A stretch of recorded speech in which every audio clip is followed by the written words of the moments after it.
अभी हेमंत सोरेन साहब को इन्होंने जेल में डाल दिया। अभी तक उनके ऊपर कुछ भी साबित नहीं हुआ है, अभी उनके ऊपर मुकदमा नहीं चला है, अभी मुकदमा शुरू भी नहीं हुआ है, अभी जांच चल रही है। लेकिन अगर मुकदमे को 15 साल लगे तो हेमंत सोरेन साहब 15 साल जेल में रहेंगे, और ये तो किसी को भी कर दें। दूसरी चीज, गवर्नर्स और लेफ्टिनेंट गवर्नर्स के जरिए ये जिस तरह से सरकारों को तंग कर रहे हैं, संविधान के अंदर साफ साफ लिखा है कि ये हमारे सब्जेक्ट्स हैं।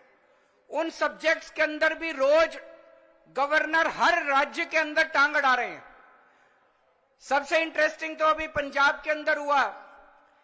पिछले साल पंजाब सरकार ने बजट सेशन, अपनी असेंबली का बजट सेशन कॉल करने के लिए गवर्नर के पास फाइल भेजी। गवर्नर ने बजट सेशन करने की परमिशन नहीं दी। सोचिए, एक चुनी हुई सरकार, फुल स्टेट, उसका मुख्यमंत्री, उसकी कैबिनेट प्रस्ताव पारित करके कहती है कि हम फलानी तारीख से बजट सेशन बुलाएंगे और उसमें राज्य का अगले साल का बजट पास करेंगे। गवर्नर ने बजट सेशन की भी परमिशन नहीं दी। अल्टीमेटली सुप्रीम कोर्ट जाना पड़ा। सुप्रीम कोर्ट ने गवर्नर को खूब लताड़ा। लेकिन प्रॉब्लम यह है कि इनको लताड़ का, गाली गलौज का, इनको सुप्रीम कोर्ट रोज लताड़ता है इन लोगों को, इनको कोई फर्क ही नहीं पड़ता।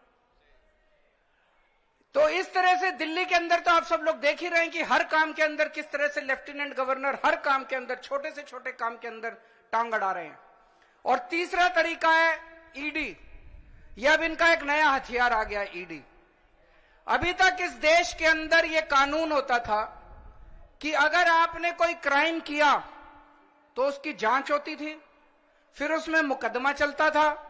मुकदमे में तय होता था कि कौन कौन दोषी है, कौन कौन निर्दोष है। जो दोषी है उसको सजा मिलती थी, वो जेल जाता था। मुकदमे के बाद, मुकदमा खत्म होने के बाद आदमी जेल जाता था जिसको दोषी माना जाता था। अब अब तय कर लेते हैं कि इसको जेल भेजना है, तो उसको पकड़ लेते हैं, उसको जेल में डाल देते हैं। फिर सोचते हैं अब इस पे क्या मुकदमा करें, इस पे क्या केस बनाएं। फिर ये केस बनाते हैं, और केस बनाने के बाद फिर वो तब तक जेल में रहता है जब तक कि मुकदमा पूरा ना हो जाए और वो निर्दोष साबित ना हो जाए।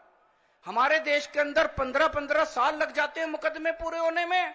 तो 15-15 साल किसी को भी पकड़ के जेल, यह भी पीएमएलए जो कानून लेके आए उसमें ही लिखा है कि जब तक उस आदमी को, किसी को भी पकड़ के जेल में डाल दो, और जब तक उस आदमी का मुकदमा पूरा नहीं हो जाता, वो निर्दोष साबित नहीं हो जाता, तब तक वो जेल से बाहर नहीं आएगा। ये तो बहुत खतरनाक है। अभी हेमंत सोरेन साहब को इन्होंने जेल में डाल दिया।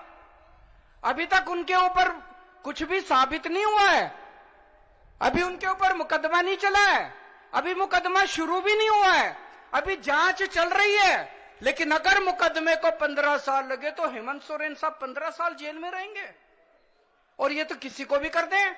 कल मुझे पकड़ के जेल में डाल देंगे, विजयन साहब को पकड़ के जेल में डाल देंगे, स्टालिन साहब को पकड़ के जेल में डाल देंगे, सीतारमैया साहब को पकड़ के जेल में डाल देंगे, सुखविंदर जी को, किसी भी को भी पकड़ के जेल में डाल देंगे और सरकार गिरा देंगे। हेमंत सोरेन साहब को जेल में डाला, उसके बाद 48 घंटे तक ये लोग तोड़ने की कोशिश करते रहे, जेएमएम को तोड़ देते हैं। ये तो भगवान का भला, और जेएमएम वालों का महान है, जेएमएम वाले जो टूटे नहीं इनके सामने। तो ये अब ये किसी भी को भी पकड़ के जेल में डाल देंगे, उसकी सरकार तोड़ देंगे और फिर अपनी सरकार बना लेंगे। ये क्या चल रहा है इससे?